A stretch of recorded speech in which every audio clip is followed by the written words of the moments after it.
آئینی عدالت کے ملازمین کے لیے ریلیف پیکج کا اعلان۔ اسلام آباد میں چیف جسٹس وفاقی آئینی عدالت امین الدین خان کی منظوری سے ملازمین کے لیے اہم مالی ریلیف کا اعلان کیا گیا ہے، جس کے تحت جوڈیشل اور یوٹیلیٹی الاؤنس میں بنیادی تنخواہ کے 50% تک اضافہ کر دیا گیا ہے۔ اس حوالے سے باقاعدہ آفس آرڈر بھی جاری کر دیا گیا ہے۔ آفس آرڈر کے مطابق نئے الاؤنسز کا اطلاق وفاقی آئینی عدالت کے تمام ملازمین پر فوری طور پر ہوگا، جس سے عملے کو نمایاں مالی فائدہ حاصل ہوگا۔ تاکہ تاہم واضح کیا گیا کہ اضافی الاؤنسز غیر معمولی چھٹی کے دوران قابل قبول نہیں ہوں گے۔ اعلامیے میں مزید بتایا گیا ہے کہ ان مالی برات کے اخراجات مالی سال 2025-26 کے مختص بجٹ سے پورے کیے جائیں گے تاکہ ادارے کے مالی نظم و ضبط کو برقرار رکھا جا سکے۔ اسلام آباد میں ایڈیشنل رجسٹرار ایڈمن نے اس فیصلے کا باضابطہ آفس آرڈر جاری کیا، جسے عدالتی ملازمین کے لیے ایک اہم پیش رفت قرار دیا جا رہا ہے۔ اس سال آنے والے مالی سال 2026-27 کے بجٹ کے حوالے سے سب سے بڑا سوال یہی ہے کہ کیا سرکاری ملازمین کی تنخواہوں میں خاطر خواہ اضافہ ہوگا۔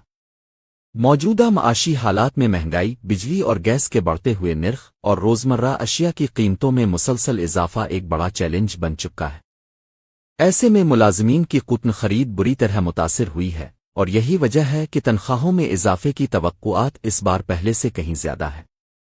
ابتدائی اطلاعات اور حکومتی اشاروں کے مطابق آئندہ بجٹ میں تنخواہوں میں اضافہ متوقع ہے، جس میں بنیادی تنخواہ یعنی بیسک پے میں ایک مخصوص فیصد اضافہ شامل ہو سکتا ہے۔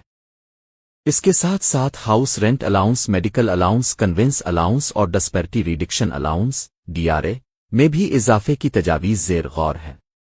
یہ اضافہ اس انداز میں کیا جا سکتا ہے کہ ملازمین کو براہ راست ریلیف ملے اور ان کی مالی مشکلات میں کچھ کمی آئے۔ اگر ہم گزشتہ چند سالوں کا جائزہ لیں تو حکومت نے مختلف ادوار میں تنخواہوں میں اضافہ کیا، مگر مہنگائی کی رفتار کے مقابلے میں یہ اضافہ اکثر ناکافی محسوس ہوا۔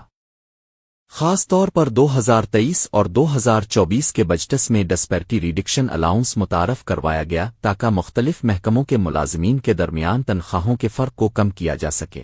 تاہم اس کے باوجود بہت سے ملازمین اب بھی مناسب ریلیف کے منتظر ہیں۔ اس بار حکومت کے سامنے سب سے بڑا چیلنج یہ ہے کہ وہ ایک طرف مالی خسارے کو کنٹرول کرے اور دوسری طرف عوام کو ریلیف بھی فراہم کرے۔ IMF پروگرام، قرضوں کی ادائیگیاں اور ریونیو کی محدود صورتحال حکومت کے لیے ایک مشکل توازن پیدا کر رہی ہے۔ اسی لیے تنخواہوں میں اضافے کا فیصلہ صرف عوامی دباؤ پر نہیں بلکہ معاشی حقائق کو سامنے رکھ کر کیا جائے گا۔ متوقع طور پر اس بجٹ میں تنخواہوں میں 10% سے لے کر 25% تک اضافہ زیر غور ہو سکتا ہے، جبکہ پینشنرز کے لیے بھی خصوصی ریلیف پیکج متوقع ہے۔ اسی طرح کم تنخواہ والے ملازمین کے لیے زیادہ فیصد اضافہ دینے کی تجویز بھی سامنے آ سکتی ہے تاکہ نچلے طبقے کو زیادہ سہارا مل سکے۔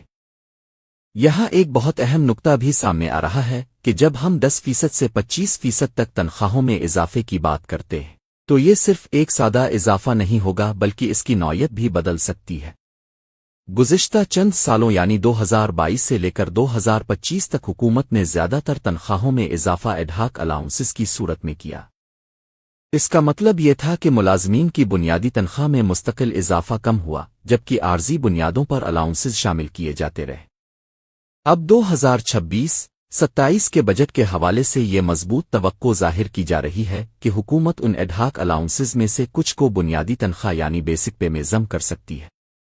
اگر ایسا ہوتا ہے تو اس کے کئی مثبت اثرات سامنے آئیں گے۔ مثال کے طور پر پینشن میں اضافہ ہوگا، سالانہ انکریمنٹ زیادہ مؤثر ہوگا اور مجموعی مالی استحکام بہتر ہوگا کیونکہ بنیادی تنخواہ ہی مستقبل کے تمام حسابات کی بنیاد ہوتی ہے۔ اسی کے ساتھ ساتھ ایک اور اہم امکان یہ بھی ہے کہ اس بجٹ میں پے اسکیلز کی نظر ثانی یعنی ریویژن بھی کی جا سکتی ہے۔ اگر نئی پے اسکیلز متعارف کرائی جاتی ہیں تو یہ 2017 کے بعد ایک بڑی تبدیلی ہوگی، جس سے ملازمین کی تنخواہوں کا پورا اسٹرکچر اپ ڈیٹ ہو جائے گا۔ ایک اور اہم پہلو یہ ہے کہ حکومت ٹیکس نیٹ کو بڑھانے اور غیر ضروری اخراجات کو کم کرنے پر بھی کام کر رہی ہے تاکہ تنخواہوں میں اضافے کے لیے وسائل پیدا کیے جا سکے۔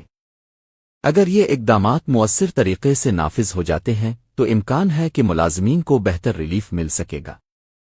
عوام اور سرکاری ملازمین کی توقع یہی ہے کہ اس بار بجٹ میں حقیقی معنوں میں ریلیف دیا جائے، نہ کہ صرف اعداد و شمار کی حد تک، کیونکہ موجودہ حالات میں ایک معمولی اضافہ بھی لوگوں کی زندگی میں بڑا فرق ڈال سکتا ہے۔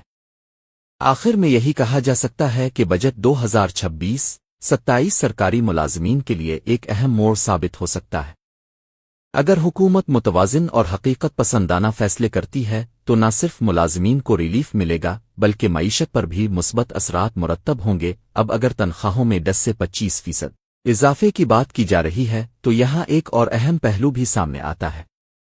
2022 سے لے کر 2025 تک زیادہ تر اضافہ ایڈہاک الاؤنسز کی صورت میں دیا جاتا رہا، جس کی وجہ سے بنیادی تنخواہ میں خاطر خواہ اضافہ نہیں ہو سکا۔ اس کا اثر یہ ہوا کہ پینشن اور دیگر مراعات جو بیسک پے کے ساتھ منسلک ہوتی ہے وہ بھی اسی تناسب سے نہیں بڑھ سکے۔ اسی لیے اس بار یہ مضبوط توقع کی جا رہی ہے کہ حکومت کچھ ایڈہاک الاؤنسز کو بنیادی تنخواہ میں ضم کر سکتی ہے۔ اگر ایسا ہوتا ہے تو یہ ایک بڑا اور دیر پا ریلیف ہوگا، کیونکہ اس سے نہ صرف موجودہ تنخواہ بہتر ہوگی بلکہ مستقبل میں ملنے والی پینشن اور دیگر الاؤنسز پر بھی مثبت اثر پڑے گا۔